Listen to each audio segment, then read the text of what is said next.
ആളുകൾക്ക് ആ കാര്യം മനസ്സിലായിട്ടുണ്ടാകുമെന്ന ധാരണയിൽ ഞാൻ അടുത്ത വിഷയത്തിലേക്ക് നീങ്ങുകയാണ്.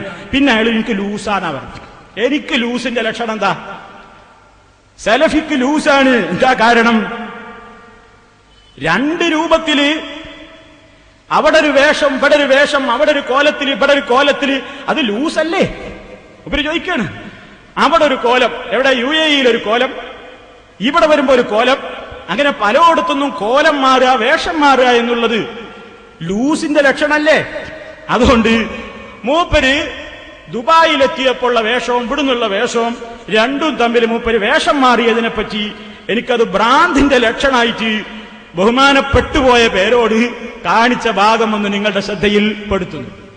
ഒരാൾക്ക് ലൂസ് ഉണ്ടോ ഇല്ലേ എന്ന് മനസ്സിലാകുക. കോലല്ലെങ്കിൽ ഇങ്ങനെ ഒരു ദിവസം ഒരു കോലം, വേറൊരു കോലം, മറ്റൊരു സ്ഥലത്ത് വേറൊരു കോലം, അങ്ങനെയാകുമ്പോൾ നമ്മൾ ഈ ക്രെഡിറ്റ് വയ്ക്കാൻ തീരുമാനമാകുക. അപ്പൊ അതുകൊണ്ട് ഇനി കാണിക്കാൻ പോകുന്നത് കോലാണ്. ഞാൻ പറയാം. അതുകൊണ്ട് തന്നെ റസൂലുള്ളാഹിനോടുള്ള മഹബത്തുള്ള ആളുകൾ വഴിക്കവലകളിൽ കുഴപ്പം സൃഷ്ടിച്ചുകൊണ്ട് റസൂലിനോട് സ്നേഹം കാണിക്കേണ്ടതില്ല. കോല കണ്ടില്ലേ എല്ലാരും? അപ്പൊ ഇപ്പൊ ഒരു അമ്മായി തട്ടോന്നിട്ട് ഒരു തൊപ്പിയെല്ലാം വെച്ച് ഒരമ്മായി ആയിട്ടാണ് ദുബായിൽ വരുന്നത്. കണ്ടോ? ദുബായിലെത്തിയപ്പോ സലഫി ഒരു അമ്മായി തട്ടോന്നിട്ട് തൊപ്പിയൊക്കെ ഇട്ട് അമ്മായി ആയിട്ടാ അവിടെ വരുന്നത്. മാത്രമല്ലാതല്ലോ വേഷം മാറല് എന്തുവാന്നാ പറഞ്ഞത്? അവിടെ ഒരു കോലം, ഇവിടെ ഒരു കോലം, ലൂസിന്റെ ലക്ഷണം അല്ലാതെ വേറെ എന്താണാ പറഞ്ഞത്? അപ്പോ ഈ മഹാനവറുകളുടെ ലൂസും മൂപ്പരൊരു അമ്മായി അല്ല ആരായിട്ടാ വരുന്നത് എന്ന കോലവും നിങ്ങൾക്കൊന്ന് കാണിച്ചു തരാം. അതും കൂടി ഒന്ന് കാണുക. ആർക്കാ ലൂസ് എന്ന് മനസ്സിലാവും.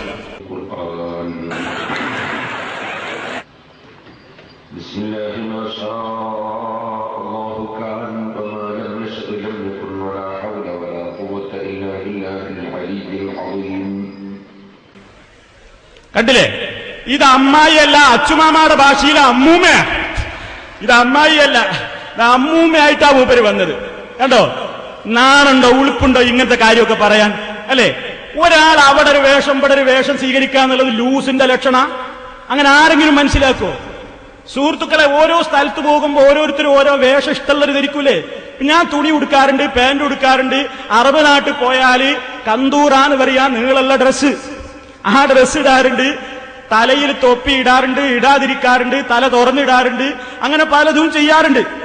ഇത് ഒരു അമ്മായിയായിട്ട് അവിടെ എത്തുമ്പോ ഒരു അമ്മായി, ഇവിടെ എത്തിയപ്പോ വേറൊരാള് മൂപ്പര് പറഞ്ഞു, ഇവിടെ എത്തിയപ്പോ മൂപ്പര് ജോർജ് ബുഷിനോടായി തിവാഴ്, ഇവിടെ എത്തിയപ്പോ ജോർജ് ബുഷിനോടായി തിവാഴ്. ഈ വേഷം മാറലൊക്കെ ലൂസിന്റെ ലക്ഷണമാണെങ്കിൽ സുഹൃത്തുക്കളെ, ഞാൻ പറഞ്ഞില്ലേ, ഇപ്പൊ മൂപ്പര് എവിടെയോ ഒരു സ്ഥലത്ത് പോയപ്പോ ഞാൻ വലിയ ശൈഖാന് തോന്നിക്കാൻ വേണ്ടിയിട്ട് വലിയതൊക്കെ ഇട്ടിട്ട് ഇങ്ങനെ അൽഹംദുലില്ലാഹി റബ്ബിൽ ആലമീൻ ഒക്കെ തുടങ്ങിയ മൂപ്പര്. എന്റെ തലപ്പാവ് ധരിക്കൽ സുന്നത്തുള്ള ആള് ആ തലപ്പാവിന്റെ മീതെ ഇതും കൂടി ഇട്ടത് എന്തിനാ? ഇത് പറ്റിക്കാനല്ലേ? ഞാനൊരാളി പറ്റിച്ചിട്ടില്ല. നമ്മൾ ഒരിക്കലും ആ വിഷയത്തിലല്ല, ആ നിലക്കല്ല തലമറക്കുന്നതും. ഇനി ഞാൻ വേറെ വിഷയം വിശദീകരിക്കുന്നുണ്ട്. എന്താ തലമറക്കുന്നതിനെ പറ്റി നിങ്ങളുടെ അഭിപ്രായം? ഇൻഷാ അല്ലാഹ് വിശദീകരിക്കുന്നുണ്ട്. അതിന്റെ മുമ്പ് ഈ വേഷം മാറൽ യഥാർത്ഥത്തിൽ കൃത്രിമമായി വേഷം മാറി വന്ന് നമ്മളൊരിക്കലും കൃത്രിമത്വം കാണിച്ചതല്ല.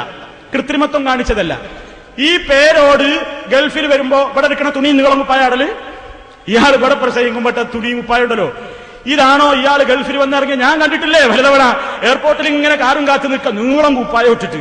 എന്തിനാ അത് നീളം കുപ്പായ? ഞങ്ങൾ എന്താ ഇവിടെ ഇറങ്ങുമ്പോൾ അയച്ചു വെക്കുന്നത് അല്ലേ? അപ്പൊ അതുപോലെ തന്നെ സുഹൃത്തുക്കളെ, നിങ്ങൾക്ക് അറിഞ്ഞൂടെ, ഗൾഫ് നാടുകളിൽ പോയാൽ ഒരുപാട് സുഹൃത്തുക്കൾ ഇവിടേക്കല്ലേ ജോലി ചെയ്യുന്നവര്, ദുബായിൽ ഒരുപാട് മലയാളികൾ കാണാം എന്ത് കന്തൂറിട്ട് നടക്കുന്നു. അവരിങ്ങോട്ട് പോരുമ്പോ പാന്റ് ഷർട്ട് ഇട്ടിട്ടാ വരിക. ഈ നാട്ടിലെത്തിയാൽ അവരാരും ഒറ്റ മലയാളിയും എന്ത് ചെയ്യാറില്ല, അവിടെ ധരിക്കുന്ന കന്തൂറിയും തൊപ്പിയൊന്നും ഇവിടെ ധരിക്കാറില്ല. ഇവിടെ വന്നാൽ ഇവിടുത്തെ വേഷത്തിലേക്ക് മാറും. അതുപോലെ തന്നെ ഗൾഫ് നാടുകളിൽ നിന്ന് ചികിത്സക്ക് വരുന്ന എത്രയോ അറബികളെ നിങ്ങൾ കോട്ടക്കലും അതുപോലെ തന്നെ കോഴിക്കോടും ഒക്കെ കണ്ടിട്ടില്ലേ? അവർ അവിടെയുള്ള വേഷമല്ല, ഇവിടെ എത്തിയാൽ അവർ പാന്റും ഷർട്ടും ഒക്കെ ധരിക്കും. അതെന്താ? ഓരോ പ്രദേശത്തെത്തുമ്പോ ആ നാട്ടിലെ ഭൂരിപക്ഷം ആളുകൾക്കിടയിൽ സ്വീകാര്യമായ അവർക്ക് ഇഷ്ടമുള്ള ഒരു വേഷം ധരിക്കുക, ആ നിലക്കാണതൊക്കെ. അതല്ലാതെ ഒരു സുന്നത്ത് എന്ന നിലക്കോ അല്ലെങ്കിൽ ഒരു കാപട്യം എന്ന നിലക്കോ ഒന്നും ആരും ചെയ്യാറില്ല. ഇത് ഒരു